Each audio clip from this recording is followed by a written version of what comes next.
Hey, what is up everybody? It's Animac here for Anime Uproar, and Asta is gone.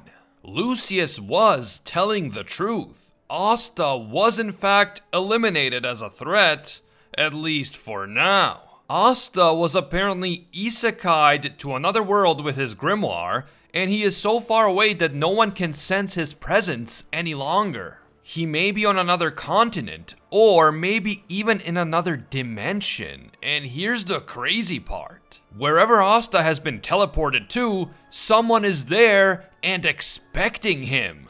What's more, we may never see the old Asta again, because I believe that Asta and Liebe are about to resurrect the time devil Astaroth. And when Asta does return to the Clover Kingdom to face Lucius, he will do it in a completely new form with completely new magic. Before we get into it, quick warning about scammers in the comments. If you watch my other videos, you've probably heard this already, but I just want to warn everyone not to trust scammers in the comments offering giveaways and telling you to follow them on Telegram and other apps.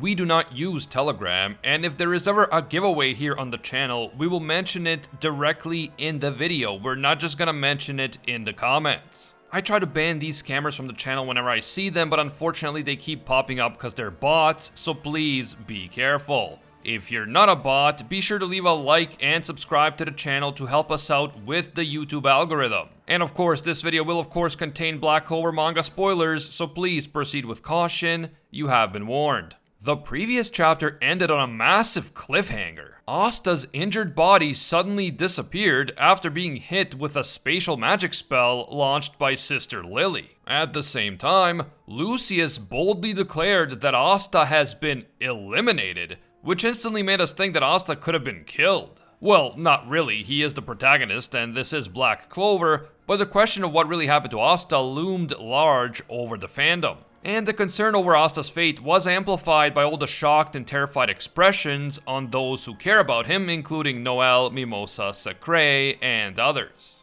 The answer of what really happened to Asta was revealed in the very next chapter, but more on that in a little bit. The latest chapter begins after some time has already passed.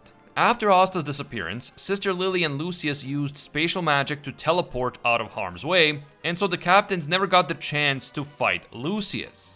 After that, the news that the Wizard King is actually a villain began to trickle out all over the Clover Kingdom.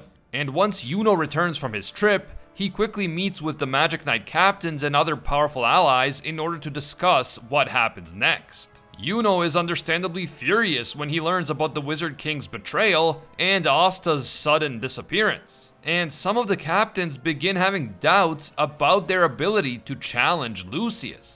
For example, Rill says that if Lucius really was able to subjugate all the Supreme Devils from the underworld, then what chance do they have of defeating him? Their struggle against Lucius may be hopeless. At the same time, they're all still trying to figure out what happened to Asta. Nacht explains that he can move into the shadow of any person he chooses at will.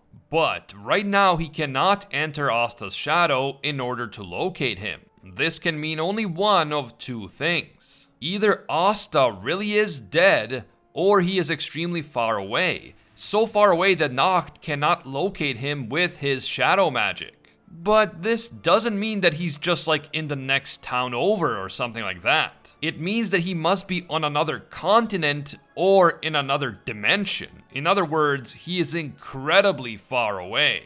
Now, in terms of Lucius's power, it is clear that he is by far the strongest enemy that the Clover Kingdom has ever faced. Not only does he have Supreme Devils like Adramelech under his command, he also controls the magic of the Supreme Devils from the underworld, he also has a bunch of other high-ranked devils under his control, and he has two types of absolutely overpowered magic, time magic and soul magic. Using soul magic, Lucius can manipulate a person's soul, which seems to include their magic and their mind. And to make things worse, the good guys only have 7 days to prepare for Lucius's Judgment Day.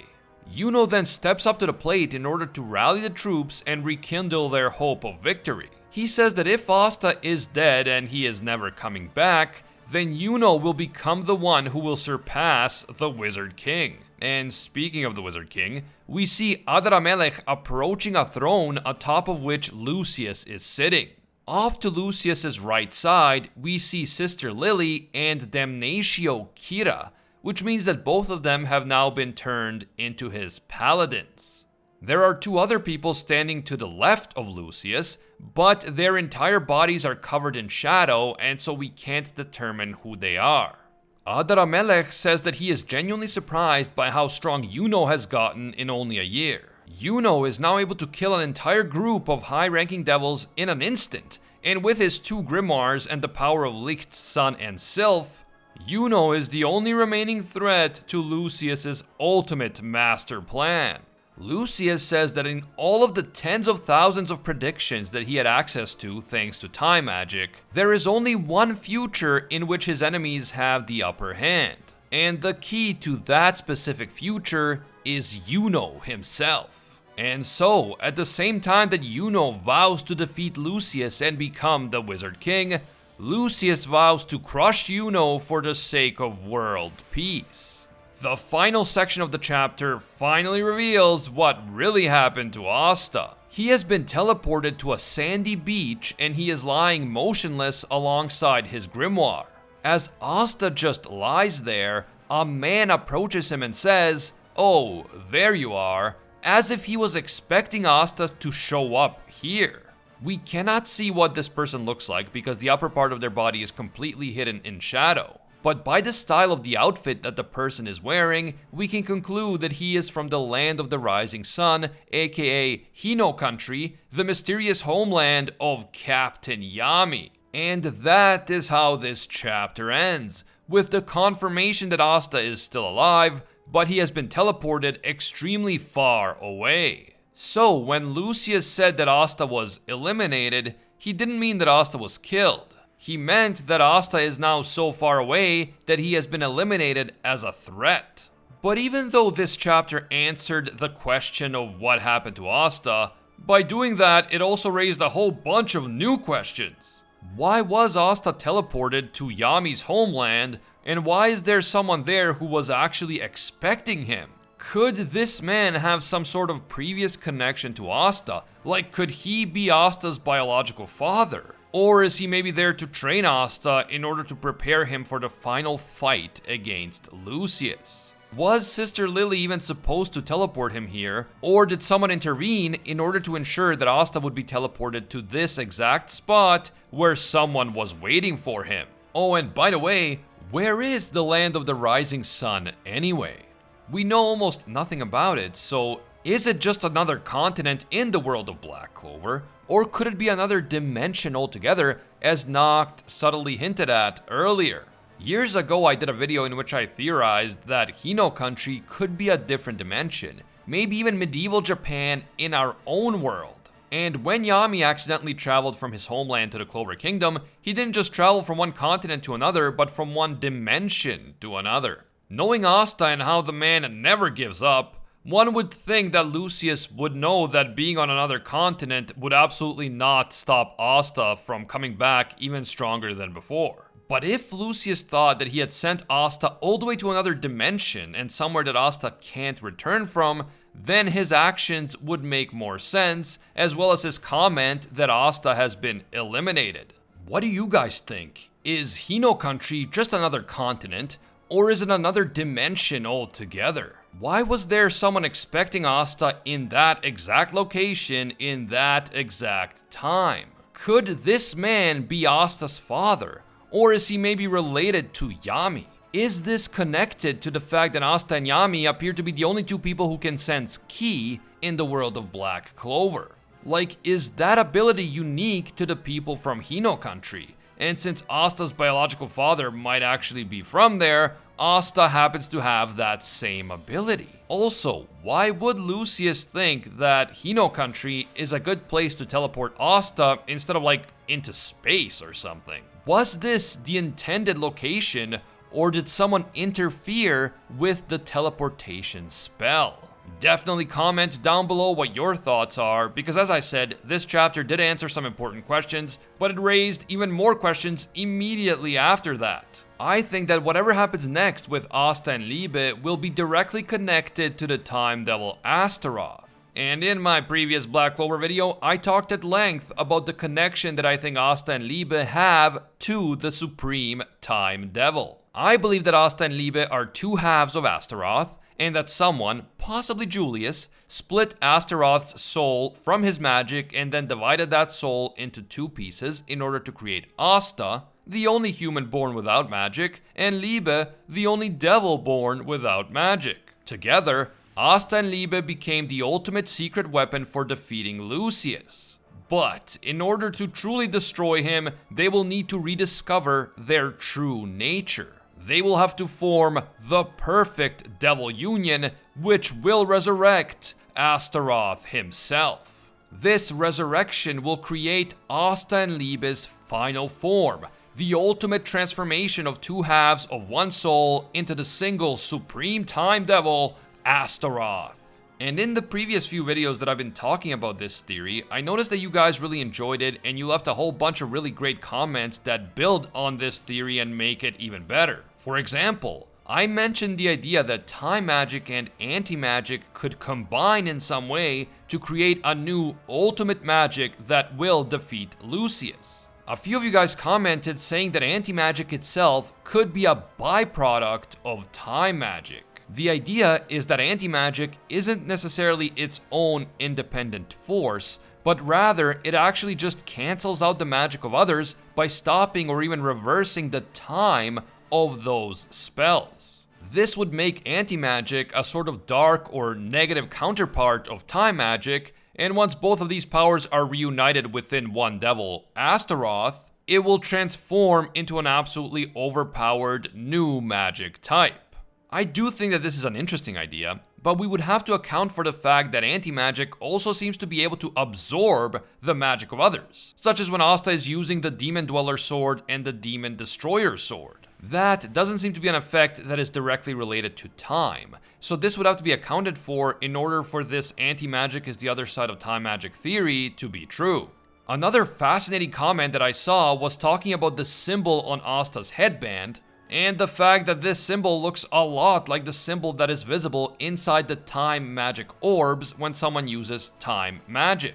I agree that the symbols look very similar, although Asta's symbol almost looks like it's an incomplete version, and the symbol inside the time orbs looks like it might be the complete version of the shape on Asta's headband.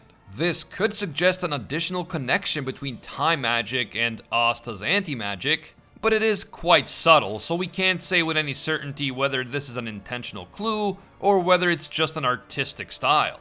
I personally lean towards the idea that yes, Tabata is hinting at a hidden connection, a connection that links back to the time devil Astaroth, but we still can't prove anything at this point in time.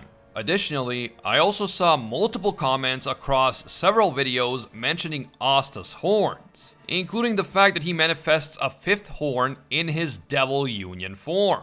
Since Liebe only has two horns in his base form, these extra horns could be a clue that Asta is part devil himself, or rather that he is one half of Astaroth.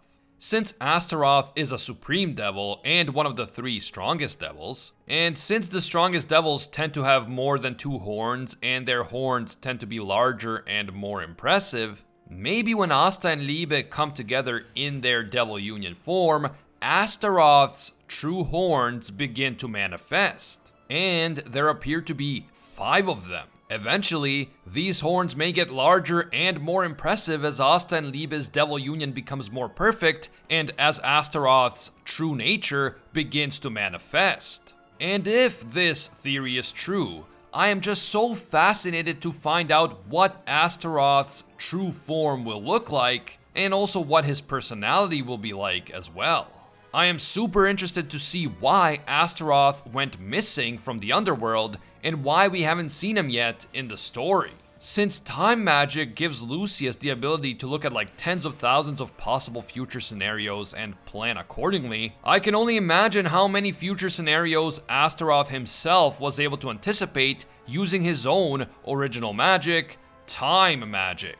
I wonder if Astaroth anticipated that Lucius would find a way to subjugate all the other supreme devils. So he deliberately orchestrated his escape from the underworld, perhaps even with the help of Julius. And that is because he wanted to avoid being placed under Lucius's control later in the future. This would mean that Astaroth may have played an active role in the creation of Asta and Liebe and in everything that is about to happen next in the story. Honestly, I can't wait to see the introduction or maybe the resurrection of Astaroth, the potential fusion of time magic and anti-magic, and the final showdown between Astaroth and Lucius. I mean, what would a fusion of time magic and anti-magic even look like? Maybe something like Eddie's quirk from MHA, where Asta can rewind people's magic out of existence or something like that? I don't know, but definitely let me know down in the comments what you think a fusion of time magic and anti-magic would look like, and what kind of abilities this new absolutely broken magic type could possibly have. Also, do you think that once Astaroth is resurrected, he will be a sort of mixture of Asta and Liebe's personality, or would he be a completely different personality? Or would he just be like a berserker who wants to destroy all his enemies and who can't be controlled by anyone? I really want to hear what you guys think. As I said earlier, the comment sections have been on fire lately, and this really inspires me to keep making more videos. If you're looking for a video to watch next, check out that video from last week where I explained why Asta and Liebe could be two halves of Astaroth's soul, link in the description. If you enjoy our Black Clover content and you want to see more in the future, leave a like and comment right now. It only takes you a second, but it really helps us with that YouTube algorithm. And if you haven't taken the time to subscribe yet, do me a quick favor and make this the video that you subscribe and hit that notification bell to turn on all notifications. The way that YouTube works, you really have to go through the trouble of subscribing, hitting the bell, and then selecting the option that says all. If you don't do that, you're still gonna miss a ton of our videos, even if you are subscribed. It's just how YouTube works. You can also hit me up on Twitter and Instagram at Anime Uproar. As always, thank you guys so much for watching, and until next time, see ya, Space Cowboys!